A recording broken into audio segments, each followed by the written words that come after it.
Your realtor is down your throat demanding that you buy the first property you walk through. And then there's your mom. She's at home crying at the kitchen table telling you, no, don't buy real estate. It's such a risky investment. And then there's you looking at your sorry excuse for napkin math, wondering how in the world do I get started in real estate? Well, in today's video, I'm going to share with you the ultimate 7-step beginner's guide to real estate investing. And if you stay with me all the way to the end, I'm going to hit you with a special bonus step that's really going to supercharge your real estate program.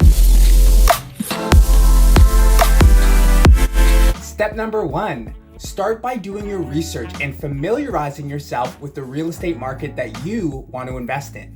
This will help you understand the current trends and conditions and identify potential properties that may be a good investment. And best of all, this is going to help you avoid shiny object syndrome. Now, I'll be honest, you can really invest anywhere, but please take it from me. Picking one market and being an expert in that market will serve you so well in your investing career. Step number 2, determine your investment goals and create a plan to achieve them. This should include a budget, a timeline, and a strategy for finding and purchasing investment property. For more information on creating your investment plan, check out my free ebook, The Rookie Real Estate Investor. I also have it in print as well. The link's in the description below. Step number 3, consider working with an investment-focused real estate agent who can help you navigate your investment market and find properties that meet your investment criteria. These agents can also help provide valuable advice and assistance throughout your investment buying process. Think about it. Would you take basketball advice from someone who never played basketball before? Obviously not.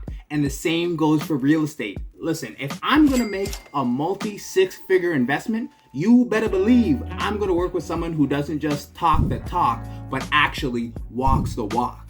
Step number 4, once you've identified a property that you believe is a good investment, it's time to thoroughly inspect that property to ensure it's in good condition and has no major defects or issues. You'll want to check the roof and the foundation to make sure that there are no leaks. You'll also want to ensure that the HVAC and electrical systems are in good working order. You can also bring along a trusted contractor or handyman to give you a better perspective on your investment property that you might be purchasing. Step number 5, consult a professional to conduct a property evaluation. This will give you an accurate assessment of your property's value in today's market. Now, sometimes your bank or your lender, they'll actually make you get an appraisal as a condition of financing. But even if they don't, run your deal past an experienced local investor or even a local appraiser to make sure you're getting yourself into a great investment. By doing this, this will help you make an informed decision about whether to purchase the property and at what price. Step number 6.